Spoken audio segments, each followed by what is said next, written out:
Bueno, pues muy buenos días a todos. Bienvenidos a este ciclo de conferencias. Para mí es un gusto presentarles al doctor Jorge Ricaño, el cual nos va a dar una conferencia a continuación. Les hago una breve introducción al doctor Jorge Ricaño. Él es biólogo por la Universidad Veracruzana, tiene una especialidad en el diagnóstico y gestión ambiental por la Facultad de Ciencias, posteriormente maestría y doctorado en ciencias alimentarias y en el Instituto Nacional de México y la Universidad de Salamanca en España respectivamente. Cuenta con varias estancias postdoctorales en el extranjero. Actualmente es investigador de la Universidad Veracruzana, donde desarrolla distintos proyectos relacionados con la microbiología, la genética aplicada y las ciencias ambientales. Asimismo, es el coordinador honorífico del doctorado en Ciencias Ambientales y Desarrollo Sustentable de la Universidad de Jalapa, y la mayor parte de su trabajo ha sido publicada en distintas revistas nacionales e internacionales, y ha sido director y codirector de varias tesis de licenciatura y posgrado. Por último, cuenta con el reconocimiento de investigador nacional nivel 1 otorgado por el CONACYT. Y bueno, el doctor Ricaño a continuación nos presentará la conferencia titulada Los organismos evolucionan y forman parte y su forma de estudiarlos también. Entonces, pues dado que al final de su presentación tendremos un tiempo para preguntas, les sugiero que las pueden ir dejando en el chat o se las pueden hacer directamente al finalizar. Si las dejan en el chat, yo las voy a retomar y con mucho gusto se las comparto al doctor para que al final de su presentación nos pueda comentar un poco más. Entonces, bienvenido, doctor. Adelante y muchas gracias. Gracias, Eliezer, por la presentación. Muchas gracias a las personas que nos acompañan en esta mañana en la jornada académica de la Universidad de Jalapa. Bueno, efectivamente, tengo la oportunidad de platicar un ratito con todos ustedes respecto a un tema que es, en lo particular, sumamente interesante, y nosotros como biólogos lo vemos a diario y lo estudiamos a lo largo de nuestra carrera, inclusive después de que hacemos nuestra vida profesional.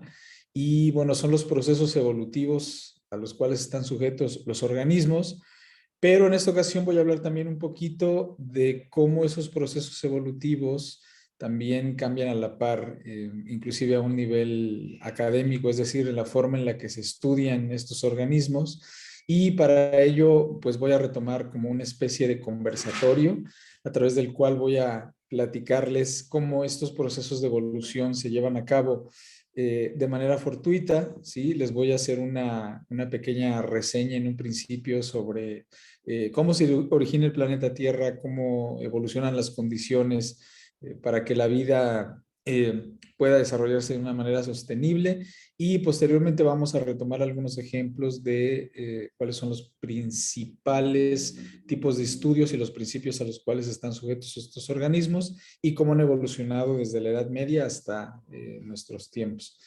Entonces, en ese sentido, esta conferencia se ha intitulado Los seres vivos evolucionan y su forma de estudiarlos también. Bueno, para no aburrirlos mucho, tengo una serie de fotografías que en lo particular me parecen muy bonitas, que mientras ustedes vayan viendo cada una de estas imágenes en la pantalla, intentaré platicarles la historia a manera de narrativa sobre cómo se originó el planeta Tierra y cómo han evolucionado los organismos que habitamos en ella. Bueno, esta fotografía es una fotografía típica que podemos encontrar en internet, que es tomada desde la Estación Espacial Internacional, y es una de las fotografías que a mi parecer son de las imágenes más bellas que puede haber de nuestro planeta, ¿sí? Y bueno, cuando nosotros vemos fotografías como estas, tenemos una idea de lo que los astronautas pueden ver cuando están en el espacio, ¿sí? Es una vista envidiable, ¿sí? Que nosotros como simples mortales solamente podemos ver desde una computadora, pero imagínense ver esto desde más de 10.000 kilómetros de altura, ¿sí? Pasando todas las zonas de la estratosfera y a bordo en una nave espacial. Pues bueno, yo creo que ha de ser lo más maravilloso del mundo, al menos en lo particular así lo creo. Sin embargo, estas fotografías que estamos viendo en este momento y la forma de la Tierra como tal, la realidad es que no siempre fue así, ¿ok? Hace 4.600 millones de años la Tierra no era tan bonita, ¿sí? ¿Esto qué quiere decir? Que hasta hace millones de años, ¿sí? Después de que se formó el universo, hace 13.000 millones de años, y 4.600 millones de años después se forman los primeros planetoides, entre ellos la Tierra. Las condiciones en las cuales se encontraban todos los elementos orgánicos e inorgánicos, pues eran prácticamente condiciones inhóspitas o inhabitables, ¿sí? ¿Qué es lo que sucedió hace 4.600 millones de años? Bueno, en primera instancia sabemos que la Tierra se forma a raíz de la condensación de una cantidad muy vasta de distintos tipos de gases conformados por distintos elementos, principalmente hidrógeno, helio, entre los elementos más destacados que podemos mencionar en este momento, y que formaban bolas incandescentes, ¿sí? A raíz de las explosiones y de las radiaciones que se formaron de aparentemente la gran explosión o el Big Bang, ¿sí? Entonces, estos elementos que se conforman, cuando empiezan a perder energía, es decir, cuando los electrones dejan de girar de una manera, digamos que muy acelerada, que eso es lo que produce la energía en la materia, empieza a bajar la temperatura y todo esto se empieza a condensar y empieza a formar planetas, asteroides, nebulosas, distintos tipos de estrellas. Y debido a las leyes de la gravedad, debido a la manera en la que se comportan todas las variables que existen en el universo, se empiezan a formar los primeros sistemas solares, ¿sí? En este caso, nuestro sistema solar, que alberga al menos entre 9 y 10 planetas conocidos hasta la fecha, pues bueno, uno de ellos, que es el planeta Tierra, ¿sí? Condensa una vasta cantidad de materia que le permite solidificarse. Pasan estos 4.600 millones de años, la Tierra se empieza a condensar de una manera increíble, pero mucha de la materia que está rondando alrededor de ese planeta sí se empieza a condensar también en forma de elementos incandescentes, ¿sí? Entonces, estos elementos incandescentes terminan de formar todo ese conjunto de las capas tectónicas que conocemos en este momento, que no son otra cosa más que conjuntos de suelos, de diferentes tipos de suelos y de piedras, aunado a diferentes minerales, ¿sí? En este caso materia inorgánica, que van a formar la superficie de la Tierra. Recordar que hace 4.600 millones de años no teníamos una atmósfera como tal, ¿sí? En realidad, todos los gases incandescentes que se escapaban a la atmósfera prácticamente formaban parte de una especie de envoltura que solamente calentaba el planeta Tierra, pero que no permitía que tanto la luz ultravioleta del Sol que estaba circundando el planeta formando parte del sistema solar, tuviera como alguna especie de filtro y entonces la cantidad de energía pues era brutal, ¿sí? Prácticamente si nosotros tuviéramos una máquina del tiempo y pudiéramos viajar en aquel momento, lo que pasaría es que cuando llegáramos a esa época, hace 4.600 millones de años, simplemente nos derritiríamos, ¿ok? Entonces no teníamos una atmósfera como tal. Sin embargo, la temperatura sigue bajando, sí, gradualmente sigue bajando, sigue bajando, sigue bajando, hasta que las condiciones se estabilizan, pero aún siguen siendo condiciones sumamente inhóspitas, ¿ok? ¿Qué quiere decir esto? Que hace 4.600 millones de años, ¿sí? Y regresando un poquito al reloj evolutivo hacia aquella época y posteriormente desplazándonos hasta nuestros tiempos, había una cantidad muy grande, por ejemplo, de actividad volcánica. Si esta actividad volcánica libraba muchísimas cantidades de gases que formaban parte de la microatmósfera que había, o al menos parte de ese ambiente inhóspito del que les estoy comentando, y las condiciones de vida seguían siendo desfavorables, ¿sí? Entonces, bueno, para la vida como la conocemos hoy en día, ahorita más adelante les voy a explicar por qué no precisamente las cosas tenían que ser así, ¿ok? Después de que se enfría un poquito más el ambiente en el planeta Tierra, ya se empiezan a formar, digamos que, las primeras condiciones que pudiesen dar origen a organismos, sí, que pudieran ser considerados como los primeros organismos vivientes o microorganismos, al menos aquellos que tenían la capacidad de reproducirse, sí, nacer, crecer y morir. Sin embargo, estas condiciones todavía eran condiciones que eran consideradas, digamos que de alguna manera, todavía muy desfavorables para que los primeros indicios de vida pudiesen evolucionar como tal. Sí, sobre todo estas condiciones eran condiciones con cuerpos de agua que eran sumamente ácidos, inclusive los suelos también podían ser ácidos y algunas zonas eran también demasiado alcalinas, es decir, que el pH era muy bajo, mucho alto o muy alto, perdón, ¿sí? Y muchas escorrentías de agua, por ejemplo, de los geysers que ahora conocemos en nuestros días, como por ejemplo los geysers que están en Yellowstone, en Estados Unidos, en el Parque Nacional, eh, son escorrentías de agua que tienen muchísima cantidad todavía de azufre, ¿sí? Son cuerpos de agua que se llaman sulfurogénicos, que básicamente permiten que habiten organismos muy, muy específicos, con algunas especies de bacterias o virus que han evolucionado a través de millones de años para vivir en esas condiciones, ¿sí? Entonces, si se dan cuenta, estas condiciones ambientales pues eran muy, muy, muy limitadas y las primeras formas de vida eran sumamente específicas y para nada complejas, ¿sí?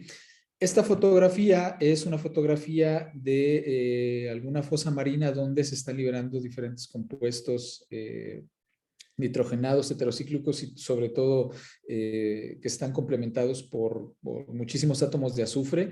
Entonces, bajo estas condiciones, los organismos superiores que conocemos hoy en día era imposible que vivieran, ¿sí? Es decir, no habían llevado a cabo un proceso de adaptación. Sin embargo, ¿sí? En estas fosas marinas, estas pequeñas escorrentías que liberaban desde el centro de la Tierra esos elementos que son extremadamente ácidos, ya servían como una especie de alimento para los primeros organismos que se empiezan a desarrollar en el planeta Tierra, ¿sí? ¿A partir de dónde se originan estos organismos? Bueno, hay una teoría de la evolución de la vida que es, desde mi punto de vista, la teoría más aceptada que puede haber, que es la teoría de Alexander Ivanovich Oparin, ¿sí? Un biólogo ruso que a principios del siglo XIX establece una teoría, la cual se llama así el origen de la vida, de Alexander Ivanovich Oparin, donde él afirma o por lo menos propone que antes de las primeras formas de vida que se originaron, existieron una especie de moléculas orgánicas conformadas por carbono, hidrógeno, oxígeno y nitrógeno que se llaman coacervados.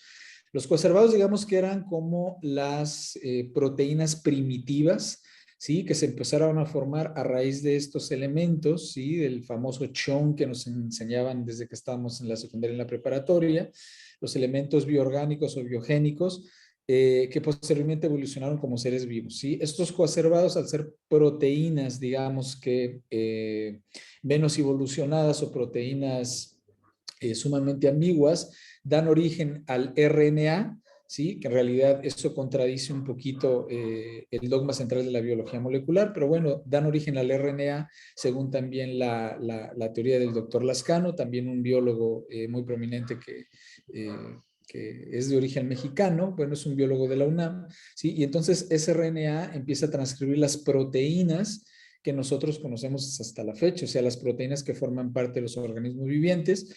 Y todos sabemos que un organismo básicamente es un conjunto de proteínas, ¿sí? Las paredes celulares, las membranas, los organelos, el citoplasma, absolutamente todo es un conjunto de proteínas. Nosotros como tal somos un conjunto de proteínas que estamos trabajando de manera conjunta y nos replicamos, ¿ok? Pues bueno, resulta que 4.000 millones de años después ocurre un evento que viene a cambiar absolutamente todo, ¿sí? Y es la aparición del oxígeno como tal, es decir, el oxígeno molecular, a raíz de un proceso de fotosíntesis que están llevando a cabo los primeros organismos fotosintéticos, que en realidad fueron organismos que vivían en el agua, ¿sí? Organismos que eran considerados parientes de las algas más cercanas, ¿sí? Organismos unicelulares. Y este proceso fotosintético, ¿sí? Básicamente permite que a través de distintas reacciones bioquímicas se libere oxígeno y todo ese oxígeno escape a la atmósfera, ¿sí? ¿Esto qué implicaciones tiene? Bueno, que el oxígeno que nosotros respiramos en este momento, ¿sí? En realidad cerca del 70 o 80% proviene de los mares, no proviene de los árboles o de los pulmones del planeta Tierra, que son toda la selva, las Amazonías, como nos han hecho creer desde que estamos en la preparatoria y en la secundaria otra vez. Sí, efectivamente, las plantas, sí, a través del proceso de fotosíntesis, tienen la capacidad de liberar oxígeno, sí, pero en realidad todo este oxígeno que se encuentra en la atmósfera, es decir, el oxígeno molecular, dos átomos unidos entre sí para formar una molécula, ¿sí? Un oxígeno molecular, proviene justamente de estos procesos fotosintéticos de los organismos unicelulares que viven en el mar. ¿Ok? Entonces, este evento va a permitir, por una parte, que la atmósfera cuente con una vasta cantidad de oxígeno, ¿sí? Que forme parte de todos los gases que nosotros tenemos en este momento circulando en el planeta Tierra y que forman parte de nuestro ecosistema, de nuestro entorno. Es principalmente oxígeno, hidrógeno y nitrógeno y helio, por ejemplo. Pero este oxígeno resulta que cuando entró en contacto con la luz ultravioleta, ¿sí? Se llevó a cabo una reacción química que permitió enlazar hasta 3 átomos para formar una molécula denominada ozono, ¿sí? En realidad, el ozono, que es, digamos que el principal componente de los gases que forman la atmósfera, que en este momento nos están protegiendo de la luz ultravioleta, son 3 átomos de oxígeno, ¿sí? Enlazados electrónicamente, es decir, por enlaces covalentes, que permiten que las moléculas retengan parte de la luz ultravioleta que nos está llegando desde el exterior, ¿sí? Entonces, el oxígeno molecular que forma parte de la atmósfera, aunado a la capa de ozono, permite que las condiciones de vida, ¿sí? O las condiciones ambientales hace alrededor de unos 2.600 millones de años se estabilicen, se estabilice la temperatura, ¿sí? Ya no tenemos una temperatura sumamente adversa y las condiciones ambientales cambian también debido a que la composición de elementos que existen en el mar de alguna manera empiezan a cambiar también, ¿sí? El agua ya no es tan ácida, los suelos ya no son tan básicos, entonces esto da origen en principio a la evolución de los organismos como los conocemos en nuestros días. ¿Qué sucede posteriormente? Bueno, después de estos coacervados que les comento, de estas proteínas que se originan en un principio, se forman las moléculas de DNA, ¿sí? Estas moléculas de DNA, como las conocemos, es decir, este material genético ya tiene la capacidad de transcribirse, es decir, de que cada gene codifique en principio alguna proteína que va a ser totalmente funcional para el organismo y pueda desarrollarse. Y a partir de aquí empieza la evolución, al menos de los organismos unicelulares. Como nosotros sabemos, la vida se origina en el mar. ¿Sí? En principio la vida se origina en el mar a raíz de estos organismos y posteriormente los organismos empiezan a evolucionar, sobre todo en cuestiones morfológicas, para que estos lleven a cabo distintas reacciones metabólicas. Muchos de estos organismos, ¿sí? Posteriormente evolucionan a organismos pluricelulares. ¿Sí? ¿Cuál es la diferencia entre un organismo unicelular y pluricelular? Bueno, un organismo unicelular puede ser, por ejemplo, alguna bacteria o algún protozoario, ¿sí? Recordar que los virus no se consideran organismos. Los virus son, digamos que partículas orgánicas que se quedaron en el limbo en el proceso de evolución, ¿sí? No se consideran vivos ni muertos y mucho menos organismos, pero tienen funciones de organismos vivos, ¿ok? Entonces, virus, bacterias y algunos protozoarios, como por ejemplo las amibas, a eso me refiero con protozoarios, tienen la capacidad de llevar a cabo reacciones fisiológicas, lo cual ya les confieren esas características de vivos. Nacen, crecen, se reproducen, llevan a cabo un proceso metabólico y finalmente mueren después de un tiempo de vida, lo cual está codificado en los genes. Los organismos pluricelulares, por el contrario, son organismos que están conformados por distintos grupos de células. Algunas de estas células son diferenciadas, otros no, ¿sí? Y llegan a formar inclusive organelos que de manera conjunta llevan a cabo ese proceso metabólico que va a permitir que el estado de un organismo, al menos a un nivel metabólico, sea basal, es decir, que las reacciones metabólicas trabajen de manera conjunta. Esta fotografía es una fotografía de un grupo de algas, ¿sí? Que empiezan a formar cadenas ramificadas de sus células no diferenciadas, es decir, de un solo tipo de célula, y ya se pueden considerar como los predecesores de los organismos pluricelulares, perdón. Posteriormente, bueno, se origina una vasta cantidad de organismos que ya son considerados pluricelulares, ¿sí? Muchos de estos organismos se originan primero en las zonas abismales de los océanos, es decir, las zonas donde prácticamente la luz ultravioleta no alcanza a formar parte de las primeras zonas o regiones litorales. Entonces, estos organismos básicamente viven en la oscuridad, pero ya se empiezan a desarrollar bajo las condiciones en las que se encuentran viviendo. ¿Sí? Estas son algunas fotografías de, por ejemplo, algunos dinoflagelados, de algunos organismos que son, digamos, que los predecesores de las anémonas marinas,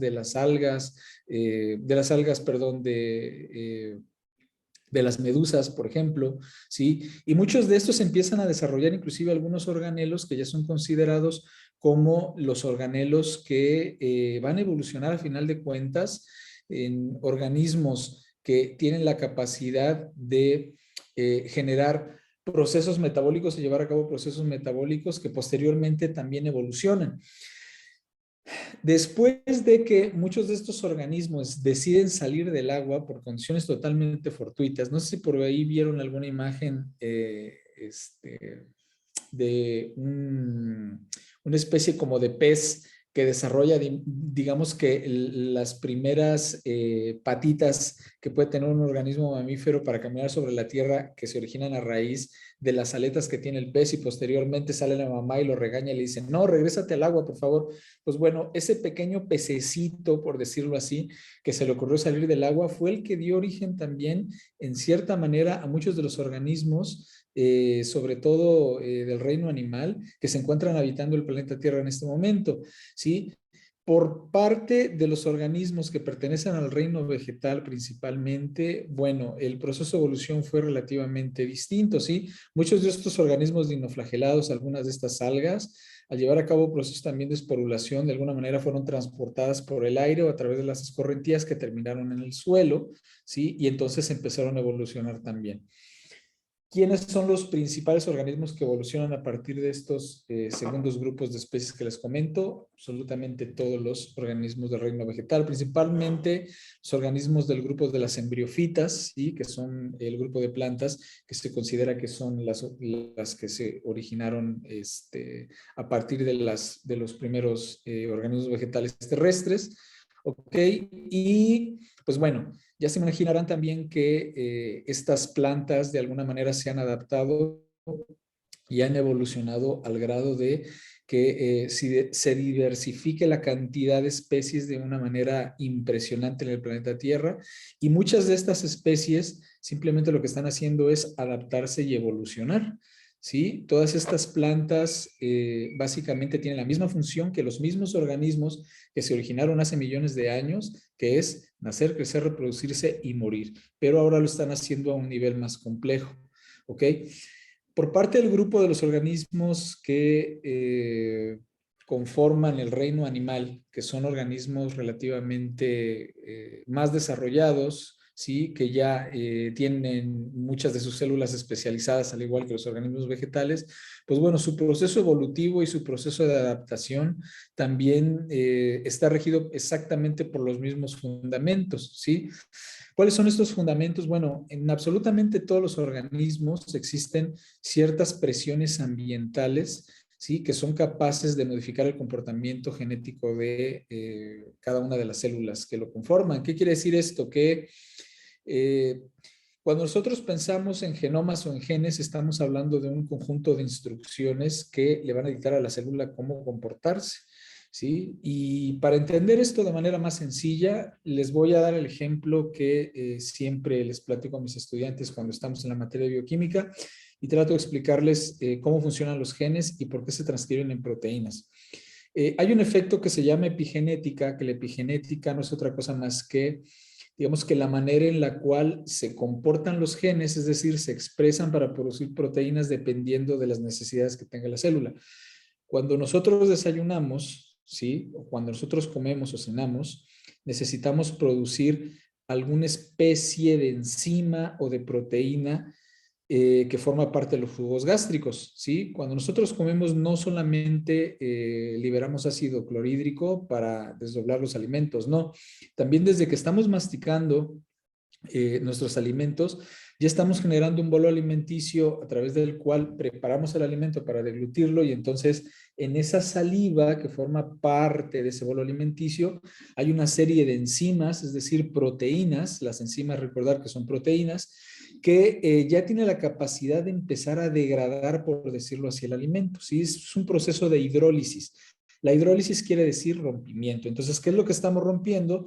Pues estamos rompiendo, digamos que las moléculas que conforman ese alimento para convertirlo en moléculas después más pequeñitas y posteriormente volver a romper esas moléculas más pequeñitas para que nuestro organismo tenga la capacidad de absorber los átomos de carbono, hidrógeno, oxígeno, nitrógeno a nivel molecular. ¿Qué quiere decir esto? Que cada que nosotros estamos alimentándonos, en realidad estamos rompiendo moléculas y moléculas y moléculas y moléculas hasta extraer todos los electrones de esos átomos e incorporarlos a nuestra cadena transportadora de electrones.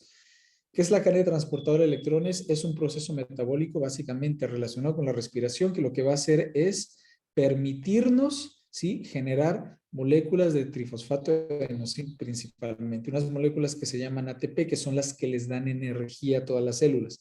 ¿Ok? Entonces, volviendo al tema de la alimentación, cuando nosotros comemos, ¿sí?, lo que estamos haciendo es que de alguna manera los genes se están expresando para liberar esas proteínas que van a hidrolizar el tipo de alimento que estoy comiendo. ¿Sí? Si yo me como, por ejemplo, 100 gramos de papa y que la papa prácticamente es puro almidón y que el almidón son cadenas de glucosa que están ramificadas, yo voy a liberar o voy a transcribir enzimas que lo que van a hacer es específicamente romper esas moléculas de almidón y posteriormente la glucosa para incorporar los electrones de los átomos de carbono, hidrógeno, oxígeno y nitrógeno.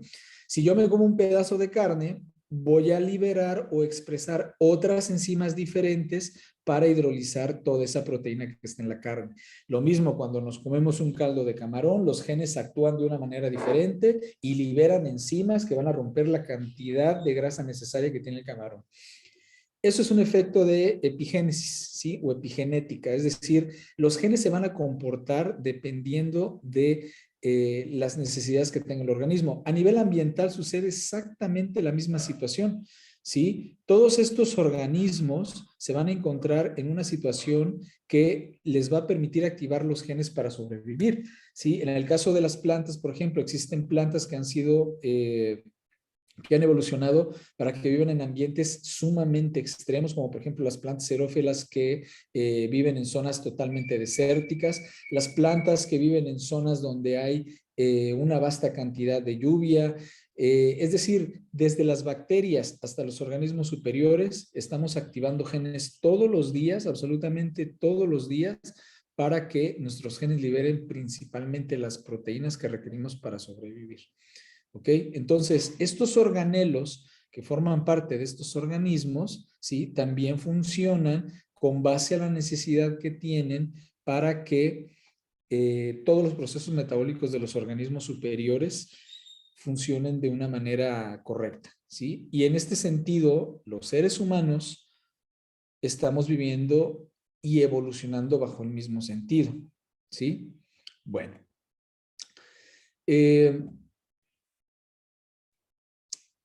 Hasta hace aproximadamente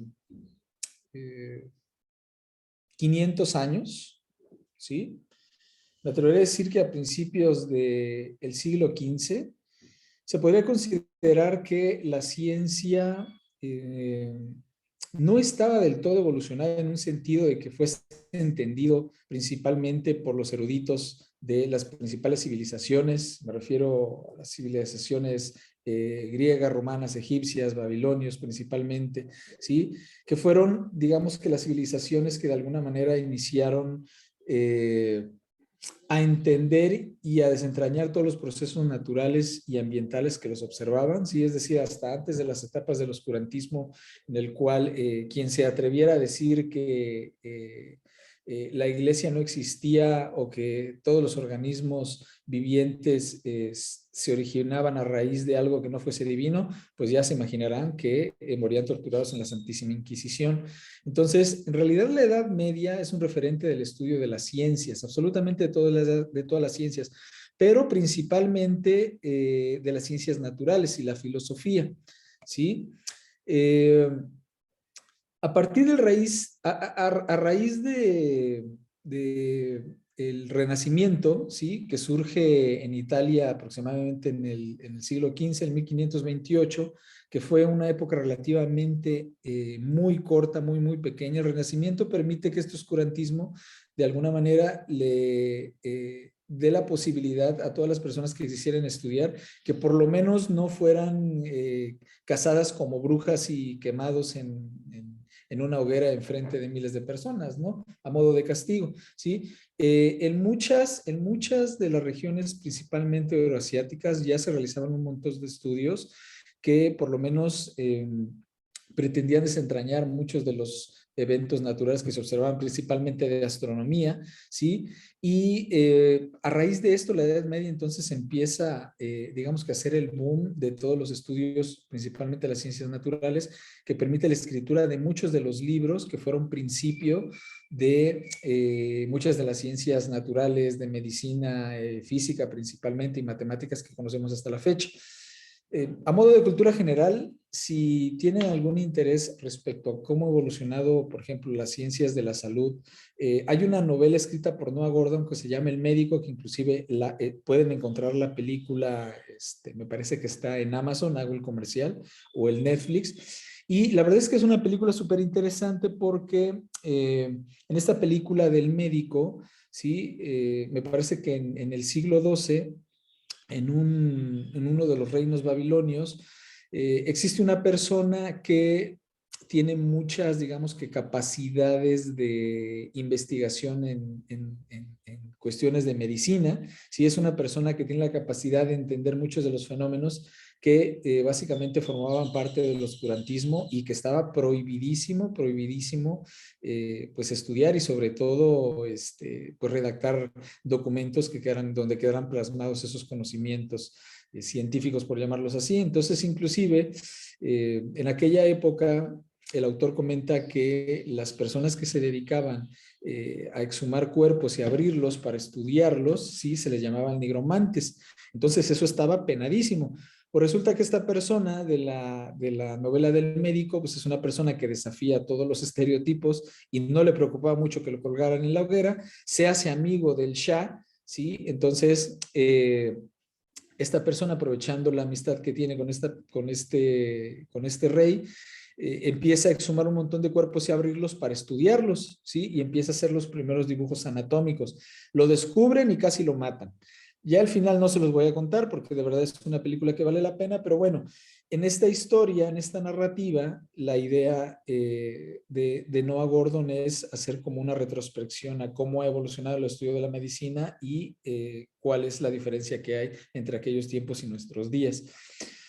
Bueno, el estudio de la astronomía también forma parte de la evolución de las ciencias, principalmente Copérnico, que también era otra persona que estuvo a punto de ser linchado, pero que al final fue más inteligente y se arrepintió y dijo, sí, me arrepiento, todo lo que he dicho es mentira, toda la creación del universo y de los planetas es una cuestión divina y cuando lo liberaron dijo y sin embargo se muere, ¿sí? Haciendo referencia a que el planeta Tierra estaba girando alrededor del Sol y no absolutamente todos los astros giraban alrededor del Sol como el Sol giraba alrededor y los astros, perdón, del planeta, como se creía, por una cuestión divina, ¿no? Entonces, pues bueno, todos estos exponentes, sí, posteriormente a la época del Renacimiento, empiezan a escribir muchísimos libros, ¿sí? Como por ejemplo, uno de los exponentes de los principios matemáticos y de la física que todo mundo conoce y todo mundo lo hemos estudiado en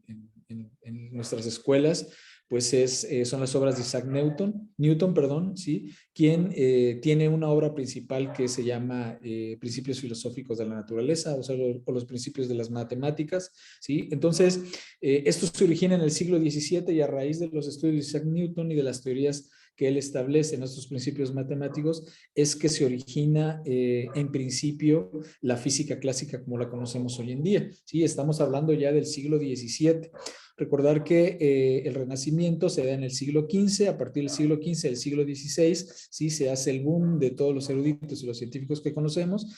En el siglo XVII se originan los primeros digamos que los primeros libros a raíz de la explotación también de las primeras imprentas, ¿sí? Y entonces de aquí en adelante es cuando ya los científicos no son perseguidos, ya la mayoría de las teorías científicas son aceptadas de los primeros exponentes, como en el caso, por ejemplo, de Lamarck y Darwin, quienes establecen las bases científicas de la teoría de la evolución a partir del siglo XVIII. Y de ahí, bueno, podríamos hablar de cientos de naturalistas, ¿sí? O naturistas que aportaron un poco de conocimiento científico a las áreas, por ejemplo, de las ciencias naturales. Voy a tomar agua. En el campo de la física, por ejemplo, tenemos exponentes como Albert Einstein o Marie Curie, que es así como uno de mis ídolos científicos, ¿sí?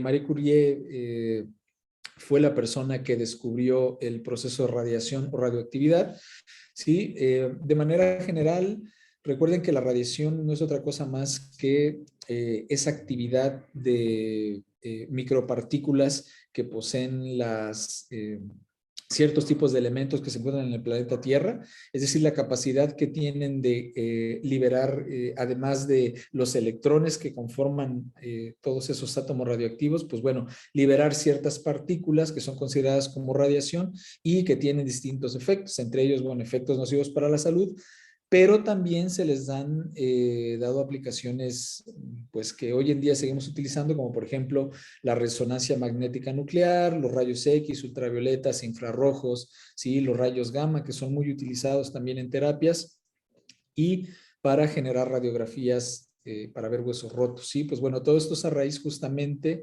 de la radiactividad que descubrió Marie Curie a principios del siglo XIX con su esposo Pierre Curie. Y pues aquí hay otro comercial de otra película que valdría la pena que vean también, que es La vida y obra de Marie Curie, ¿sí? Que bueno, es una película interpretada por Rosamund Pike, que también es una excelente actriz. Entonces, esta película también la pueden encontrar en Netflix y la película trata justamente de cómo el estudio de la ciencia se evoluciona a raíz de que Marie Curie, ¿sí? Digamos que era una perseguida polaca de la segunda, bueno, de la Primera Guerra Mundial, ¿sí? Se refugia en Francia y bueno, sufre absolutamente todas las, digamos que depravaciones y retrogradaciones de las personas que en aquel entonces consideraban que las mujeres no podían estudiar, ¿sí? Simplemente por ser mujeres, pues no podían saber más que los hombres, que los eruditos de las universidades, imagínense, la Universidad de París, una de las más antiguas del mundo. Entonces Marie Curie descubre la radiación, inclusive ganó el premio Nobel de Ciencias en aquel entonces, el premio Nobel de Física, en 2 ocasiones. ¿Sí? La primera por el descubrimiento de la radiación y la segunda por establecer un método para estudiar esta radiación, ¿sí? Y después su hija, junto con su esposo, gana un tercer premio Nobel. Entonces, en realidad estas personas fueron pioneros de la ciencia, fueron genios rebeldes, ¿sí? Como hace alusión la propaganda de esta película, ¿sí? Finalmente, bueno, Marie Curie muere de leucemia, ¿sí? Muere de leucemia al igual que su esposo debido a que cuando logró concentrar una especie de zeolita radioactiva, pues prácticamente la tenía colgada como si fuera un dije todo el día, no tenía ni idea de qué es lo que estaba pasando con la radiación, ¿sí? Y esto fue precisamente porque muchísimos años después, bueno, muchísimos años me refiero a que aproximadamente unos 30 o 40 años después, se descubre la estructura del DNA, ¿sí? Y 50 años después se sigue estudiando el DNA y apenas en la década de los 80, ¿sí? Eh, se sabe que el DNA tiene la capacidad de mutar y entonces cuando el DNA muta, ¿sí? Y el DNA o este material genético está dañado, pues puede producir un montón de enfermedades raras, entre ellas el cáncer, ¿sí? Entonces, pues eso es lo que pasa con Madame Curie.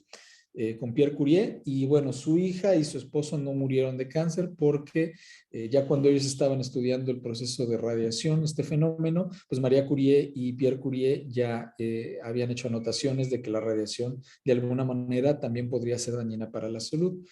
Bueno, otro exponente, sí, que también es como un héroe de la ciencia, es Alexander Fleming. Alexander Fleming fue la persona que descubrió la penicilina y descubrió la penicilina, pero como muchos de los descubrimientos que hay hoy en día, fue un error, ¿sí? Fue un error que cometió Alexander Fleming cuando dejó abiertas unas placas donde estaba cultivando bacterias. Estas placas se contaminan con un hongo, ¿sí? Que en realidad Fleming no trabajaba con hongos, pero el hecho de haber dejado esas placas abiertas permitió que los hongos crecieran en el medio de cultivo, y entonces los hongos básicamente lo que hicieron fue aniquilar colonias de bacterias que estaban en esas placas, ¿sí? Entonces Fleming lo que hace es proponer que los hongos producen alguna especie de sustancia, que en este caso él llamó penicilina porque el hongo era del género Penicillium, ¿sí? Así se llama la clasificación taxonómica a nivel de género, y entonces propone la primera aplicación de antibióticos para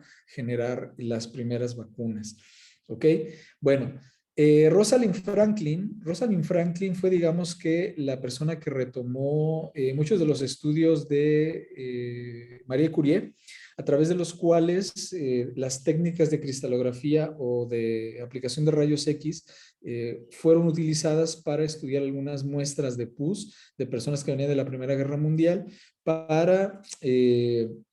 de la Segunda Guerra Mundial, para estudiarlas, ¿sí? Y ver qué encontraba digamos que en esas heridas, porque ella trabajaba también en un hospital como voluntaria. Entonces, Rosalind Franklin lo que hizo fue bombardear con rayos X muchas de estas muestras de sangre contaminada de las personas que venían de la guerra, y entonces empezó a observar unas estructuras que se repetían constantemente, que eran unas estructuras con una forma de X. Ella no sabía qué era, no sabía qué era lo que estaba viendo, pero en realidad lo que Rosalind Franklin descubrió, sí, fue, digamos, que la primera estructura de una molécula de ADN o de material genético. Ella no tenía idea absolutamente de lo que estaba observando, porque en realidad no tenía muchos conocimientos de biología, porque ella era una persona con una formación como física, ¿sí? Y entonces Rosalind Franklin también muere de cáncer, ¿sí? De cáncer de útero, debido a que estuvo expuesta durante mucho tiempo a estos procesos de rayos X, ¿sí? Para hacer sus estudios, y los resultados posteriormente, después de que muere, los retoma Maurice Wilkins, ¿sí? Maurice Wilkins, entonces, estos resultados los comparte con James Watson y Francis Crick, ¿sí? Entonces, en 1954 se hace la primera publicación o el primer manuscrito donde se propone la estructura helicoidal de la molécula de ADN como la conocemos hoy en día. Sí, es decir, una molécula que está conformada por 4 bases nitrogenadas, sí, es decir, 4, digamos que moléculas distintas conformadas por carbono, hidrógeno, oxígeno y nitrógeno, y que están resguardadas en una doble hélice conformada por una pentosa, es decir, por una molécula que tiene 5 átomos de carbono que tiene una naturaleza glucosídica, es decir, como si fuera un carbohidrato. A raíz de esto, ¿sí? Se empiezan a hacer todos los estudios relacionados con las moléculas con las moléculas de DNA, perdón, porque de esta manera se demuestra que estas pequeñas moléculas que se encuentran tanto en el citoplasma de las células como en el núcleo, dependiendo si son células eucariontes o procariontes, que así se llaman las células que tienen un núcleo definido resguardando el DNA, ¿sí? Se propone que estas moléculas, digamos que son las instrucciones para que las moléculas funcionen. Entonces, imagínense la cantidad de estudios que se generan a raíz de este descubrimiento, ¿sí?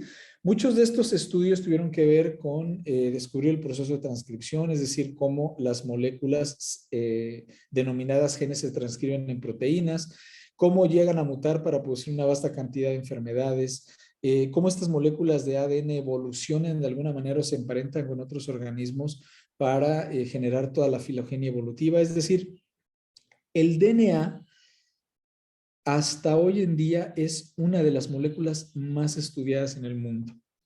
¿sí? Básicamente, la biología molecular es una rama de las ciencias naturales que está siendo explotada de una manera impresionante, ¿sí? Y todo se originó a raíz de un descubrimiento, por ejemplo, de la radiación, ¿sí? Que una física o un físico-químico realizó en un laboratorio sumamente sencillo, ¿sí? En aquel entonces, a principios del siglo XVIII, final del siglo XVIII, perdón, principios del siglo XIX, no existían las computadoras, piensen en eso, ¿sí? Todos los resultados se registraban con lápiz y papel, no había manera de analizar los resultados si no fuera más que utilizando un ábaco para contar, ¿sí? Entonces, eso si lo comparásemos con el día de hoy, que tenemos supercomputadoras en los laboratorios y que sí que existen clústeres computacionales en las principales universidades del mundo que pueden llevar a cabo un montón de cálculos matemáticos, es una comparación prácticamente inexistente, es decir, es una diferencia abismal.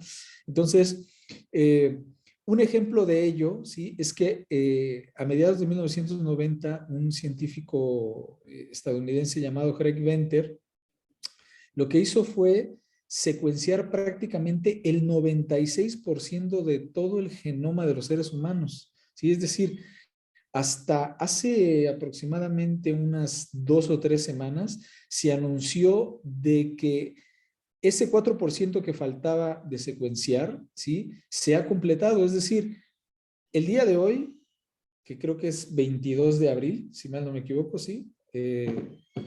Viernes 22 de abril, el 100% del genoma humano ha sido secuenciado. ¿Esto qué implicaciones tiene? Bueno, esto va a establecer las bases teóricas y prácticas de toda la medicina molecular a vida y por haber, ¿sí? Conocer cómo funcionan los genes y al menos identificarlos hipotéticamente, ¿sí? Va a permitir que en un futuro las terapias génicas, como por ejemplo contra cáncer, leucemias, VIH, es decir, todo lo que altera nuestro sistema inmunológico, pueda ser de alguna manera modificado a gusto o a necesidad del médico, ¿sí? Digo, estoy hablando de una manera muy hipotética y muy de película científica, pero créanme que todo esto va hacia allá, ¿sí? E inclusive se van a desarrollar terapias génicas personalizadas, que es algo que ya se está haciendo, ¿sí? El año pasado le dieron el premio Nobel a 2 científicas estadounidenses por terminar de, digamos que desentrañar una técnica para editar el material genético de una célula. ¿Qué quiere decir esto? Que, por ejemplo, si una persona nace con una deformación genética o un problema genético que le va a causar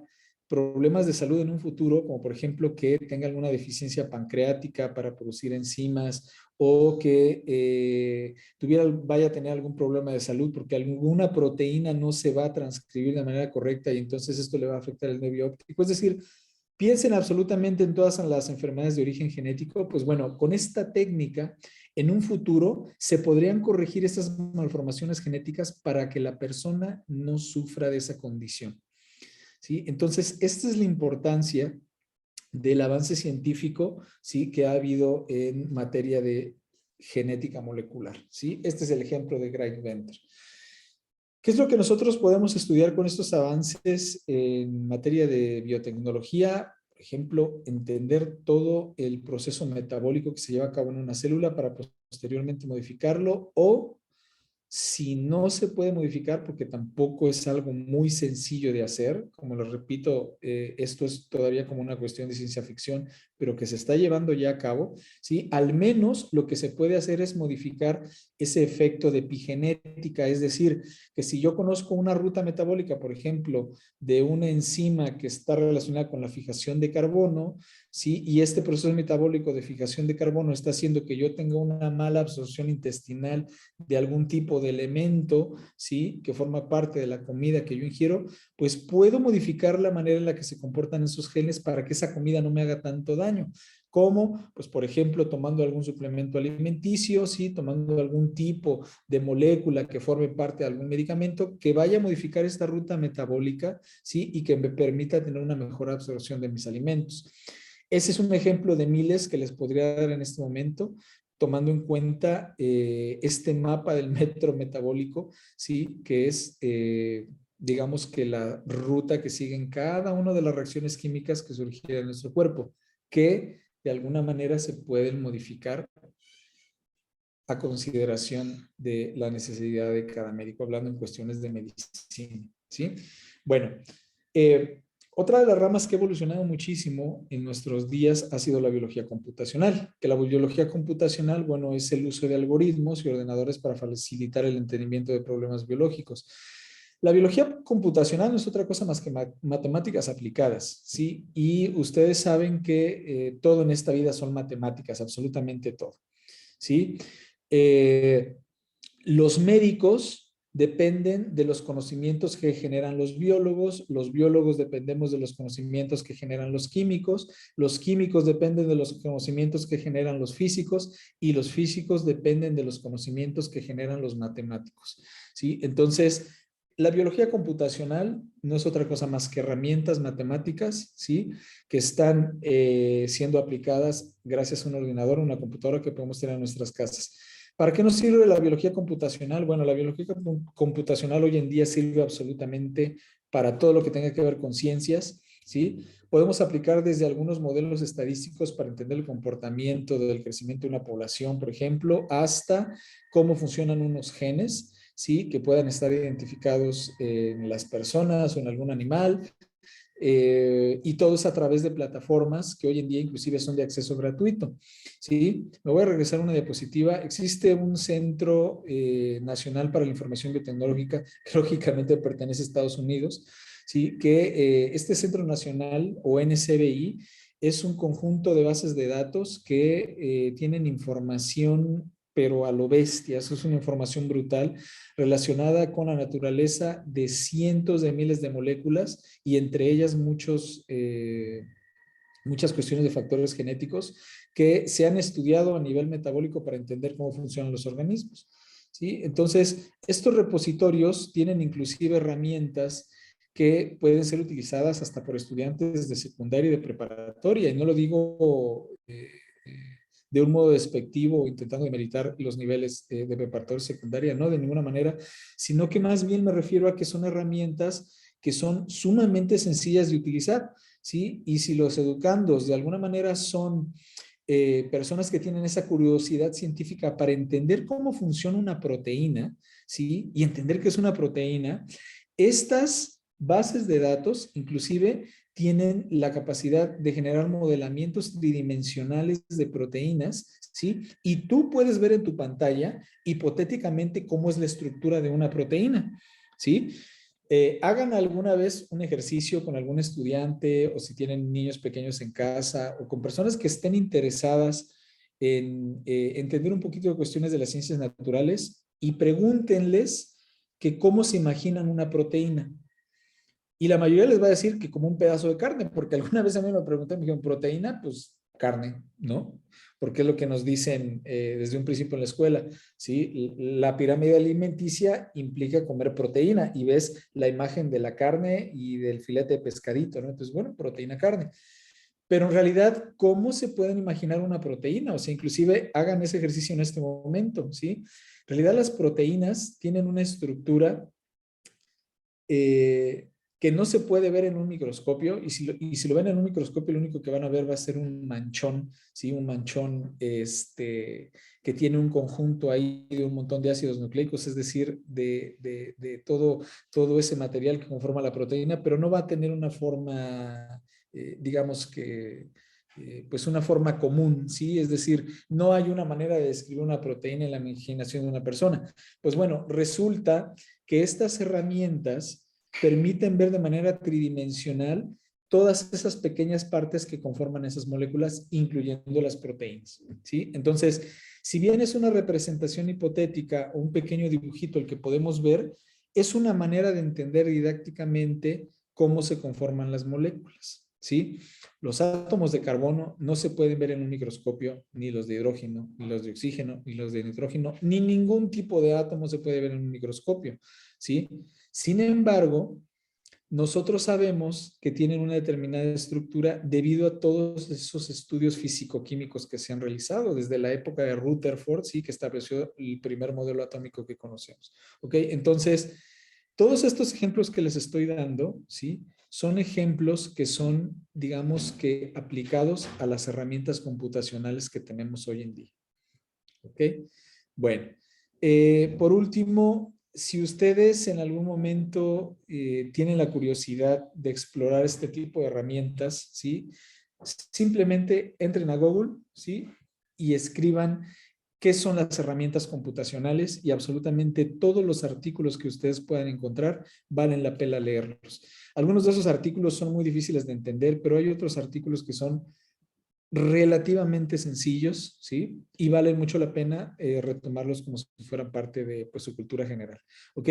Por último, para terminar, quiero decirles que en cuestiones de biología computacional, el estado del arte o la joya de la corona de esta disciplina científica es el desarrollo de la computación cuántica, ¿sí? Ya no quise poner más diapositivas sobre esto porque solamente vamos a terminar con más dudas, pero les explico rapidísimo que la computación cuántica va a permitir que este trabajo que hizo Craig Venter, ¿sí? Que básicamente tardó 10 años en secuenciar todo el ADN genómico de una especie como el ser humano, es decir, del Homo sapiens, ¿sí? A través de la computación cuántica, este trabajo se pudo haber hecho prácticamente en un mes, ¿sí? ¿Qué quiere decir esto? Que la computación cuántica lo que va a hacer es que va a acelerar esa cantidad de cálculos matemáticos de una manera impresionante, ¿sí? La computación cuántica, si en este momento se aplicara, básicamente terminaría con el uso y la producción de las criptomonedas, ¿sí? Que ese es otro tema que podemos platicar en otro momento, ¿sí? La computación cuántica básicamente le permitiría a un usuario decodificar las contraseñas de una tarjeta de crédito prácticamente en 5 segundos, para que se den una idea de la capacidad de cómputo que van a tener estas computadoras. Entonces, todo esto va a ser una nueva herramienta, ¿sí? Para entender muchos de los fenómenos biológicos que nos rodean absolutamente todos los días. Entonces, en esa tareita también que les estoy dejando, ¿sí? Además de leer sobre todas estas herramientas computacionales, échense una leída a la computación cuántica, ¿sí? A los principios cuánticos que están regidos por la física cuántica y van a ver cuál es el futuro que nos espera como investigadores o simples curiosos de las ciencias naturales. Bueno, creo que ya con esto termino, ¿sí? Estos son ejemplos solamente de las herramientas que están en este momento disponibles en los repositorios y pues por mi parte es todo. Espero no haberlos aburrido mucho. Miren, nos hicimos exactamente 1 hora, ¿sí? Entonces, muchísimas gracias. Aquí está mi correo electrónico por si alguien tiene alguna duda o quisiera en algún momento platicar. Nosotros, el doctor Eliezer, formamos parte de un grupo de investigadores de la Universidad Veracruzana, ¿sí? Y bueno, ambos somos biólogos. Tenemos la posibilidad de captar gente que tenga el interés en realizar tesis de licenciatura, maestría, doctorado, que forme parte de nuestro grupo de trabajos. Y el doctor Eliezer, bueno, es biólogo y es muy buen fisiólogo de plantas. Yo estoy más enfocado en las cuestiones de microbiología y biología molecular, pero también estoy incursionando en las ciencias ambientales. Entonces, pues bueno, tienen aquí nuestros correos electrónicos por si alguno de nosotros nos quieren contactar para cuestiones y cualquier índole académica, estamos a sus órdenes. Muchísimas gracias y con esto ya me despido. Muchas gracias, doctor Jorge, por su tan interesante recorrido por la evolución y por todo este aspecto analítico de la vida, ¿no? Ahora tenemos tiempo para algunas preguntas del auditorio. Un segundito, creo que en el chat. Ok, ya nos compartieron el link de la jornada académica. Tenemos tiempo para preguntas para del auditorio, para el doctor Jorge Ricaño. Los estudiantes del doctorado en ciencias ambientales y sustentabilidad están obligados a hacer una pregunta, porque llevaron Ok, la materia de biotecnología. No, lo digo a modo de broma. No, veo que está conectado de Mónica, del doctorado, no sé si hay alguien más, creo que nada, Miguel Vaca. No sé si tengan alguna duda, algún comentario que quieran hacer.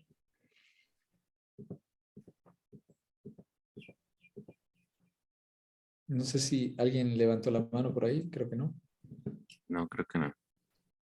Bueno, muy bien. Ok, a ver, un A segundo. ver, sí. Carola Becerra pregunta que alguna otra película que nos recomienda, doctor, alguna otra película relacionada con la ciencia. Conciencias, ajá. Híjole, es que hay un montón. Es que, ¿saben qué? Que yo siempre aprovecho para hacer comerciales en las conferencias a las que me invitan, porque como soy cinéfilo, pero miren, hay un montón de películas bien interesantes. Vean la película de la vida de Marie Curie, el Netflix es sumamente interesante. No, no los va a aburrir, o sea, es una película bien bonita y es cultura general. Este, vean la película del médico también, o sea, tiene un montón de escenas de acción también. Vaya, no crean que son películas aburridísimas, pero hay una película que yo creo que es la madre de todas las películas que tienen que ver con el descubrimiento de muchos de los fenómenos científicos, pero sobre todo que tiene que ver inclusive desde antes de la época del Renacimiento. Esta película se llama, ay, se me olvidó el nombre. Ay, ay, ay, se me olvidó el nombre de esta película. Es con Sean Connery, En el nombre de la rosa. ¿Sí? Es de Humberto Eco.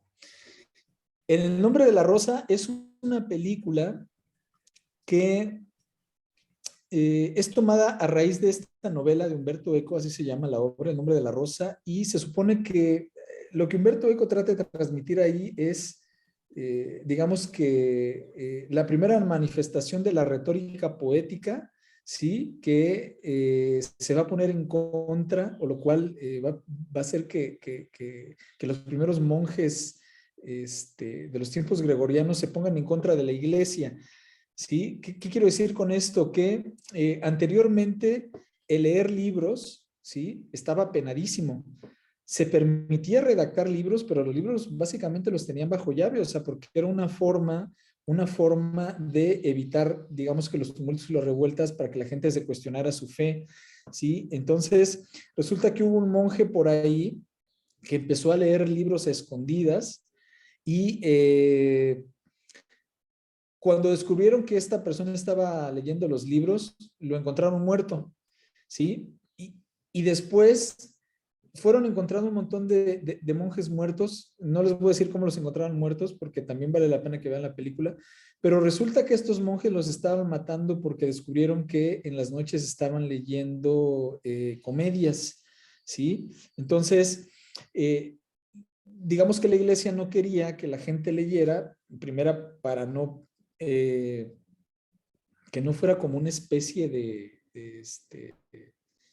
pues digamos que de incitación a ponerse en contra de la iglesia, pero sobre todo porque no querían que los monjes fueran felices y se rieran, porque leían entre esos libros también algunas comedias, ¿sí? Entonces creían que, bueno, pues la risa era macabra y era parte del diablo, ¿no? Bueno, a final de cuentas, esta obra que relata la retórica poética de la Santísima Inquisición o ponerse en contra de la Santísima Inquisición, pues prácticamente habla de eso, ¿sí? Habla de cómo se dan, digamos que los principios de la lectura y cómo la gente empieza, digamos que su propio renacimiento interno y no vivir en el oscurantismo. Esa película está fantástica, Carola, de verdad, es una película muy bonita. De hecho, por ahí inclusive tengo el libro también. Y hay otra película bien interesante que se llama Gattaca. La película de Gattaca es con Ethan Hawke y esa película de Gattaca es de las primeras obras de ciencia ficción que tienen la finalidad de, digamos que de presentar una obra a través de la cual se dan los primeros indicios de cómo las modificaciones genéticas van a empezar, digamos que a separar los diferentes estratos sociales. Las personas que son modificadas genéticamente son aquellas personas que iban a obtener los mejores trabajos, digamos que fueron los primeros astronautas, y las personas que nacían de manera natural y no tenían esa modificación genética, pues imagínense, ¿sí? Eran los que les daban los trabajos de intendencia, personas que estaban recibiendo los boletos del metro, es decir, es una película bastante interesante, ¿no? Entonces, esa película de Gattaca también habla justamente sobre esa posibilidad de la manipulación genética para que las personas tengan una mayor capacidad de adaptación al medio ambiente, ¿no? Pero imagínense, los manejaban desde que estaban en el proceso de fecundación in vitro, ahí ya les manejaban los genes. Y bueno, pues hay un montón de películas bien interesantes, pero vean esas dos, En el nombre de la rosa de Humberto Eco y Gattaca, así se llama la película, y no se van a arrepentir. Están muy interesantes. Muy bien, doctor.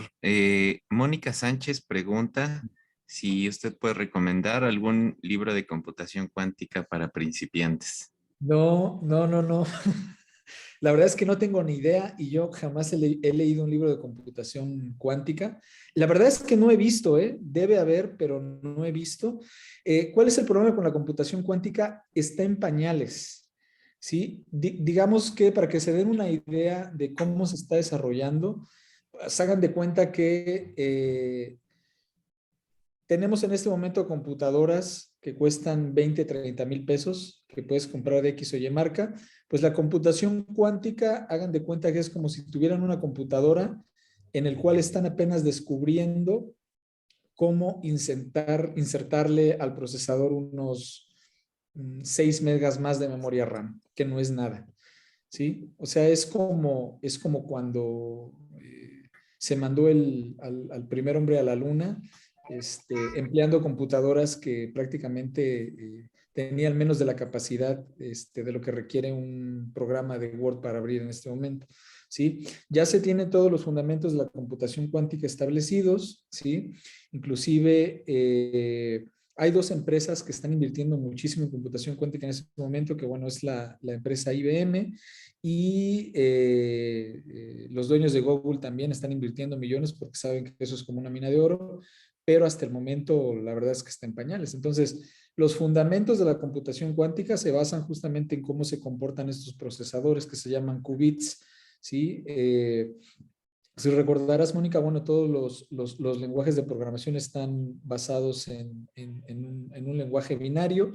Entonces, la computación cuántica básicamente hace que ese lenguaje binario desaparezca, ¿sí? Y que las dos unidades del lenguaje binario se comporten de la misma manera, al mismo tiempo, ¿sí? 0 y 1 al mismo tiempo en lugar de 0 o 1.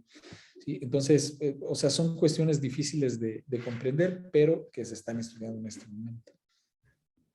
Muy bien, pues muchas gracias, doctor. Ya para finalizar, eh, ¿cuál sería la expectativa para seguir entendiendo la vida ahora desde un punto de vista quizás cuántico? Es decir, el entender o comprender la vida desde este punto de vista, ¿qué beneficios o qué efectos, más bien, qué efectos positivos o negativos podría tener o repercutir para nosotros las personas? Entender a tal detalle, a entender la vida a un nivel cuántico, ¿qué efectos podría tener positivos o negativos? Pues yo creo que negativos ninguno, ¿sí?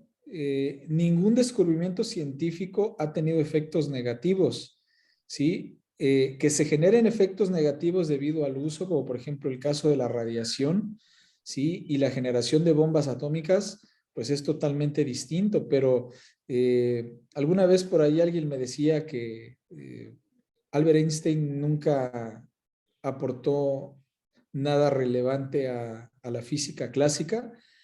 Eh, pues la verdad es que lo aportó todo. O sea, el entender cómo funciona la física clásica es, digamos que entender la base de toda la naturaleza, todo lo existente en el universo, ¿no? O sea, gracias a los descubrimientos de Albert Einstein, bueno, existe en este momento la aplicación de las ondas de radio para las telecomunicaciones, se establecieron las bases para la generación y aprovechamiento de radiación, que bueno, como te decía, posteriormente se hayan generado bombas atómicas y que ya se hayan utilizado 2 veces. y que ahorita el mundo está amenazado con una guerra nuclear debido a estos acontecimientos, pues bueno, no quiere decir que haya sido indeseable, ¿no? Ha habido, digamos que más beneficios, como por ejemplo el uso de rayos X, de diferentes partículas subatómicas empleadas para curar distintos tipos de leucemias. Gracias a este tipo de descubrimientos es que existen los ciclotrones para hacer resonancias magnéticas nucleares. No hay forma de considerar que los descubrimientos sean indeseables o que tengan retribuciones pues que no puedan no puedan ser utilizados, perdón, por la comunidad científica. Ahora, entender cómo funciona un sistema cuántico, ¿sí? Inclusive dentro de las ramas de la biología, ¿sí? Que estaba leyendo justamente ayer que ya hay una rama que se está desarrollando que se llama biología cuántica, pues básicamente va a permitir desentrañar absolutamente todo, ¿sí? Esa es la razón por la cual existe el acelerador de partículas en Suiza. O sea, ¿para qué queremos un acelerador de partículas que cuesta millones de dólares? O sea, yo hasta la fecha, al menos a mí no me ha beneficiado directamente, ¿no? Ni ninguno de nosotros, pero se está haciendo ciencia cuántica, ¿sí? Y eso va a permitir entender cómo funciona la naturaleza, ¿sí? Entonces, pues es eso, es entender cómo funciona la naturaleza. Muy bien, doctor. Pues por mi parte sería todo. Si no hay alguna otra duda, creo que me fue bastante ilustrativa su charla. Pues muchas gracias, doctor. Gracias, muy amables. Muchas gracias, les agradezco mucho su tiempo y esperemos vernos pronto. Y vean las películas que les recomendé, por favor, están muy buenas.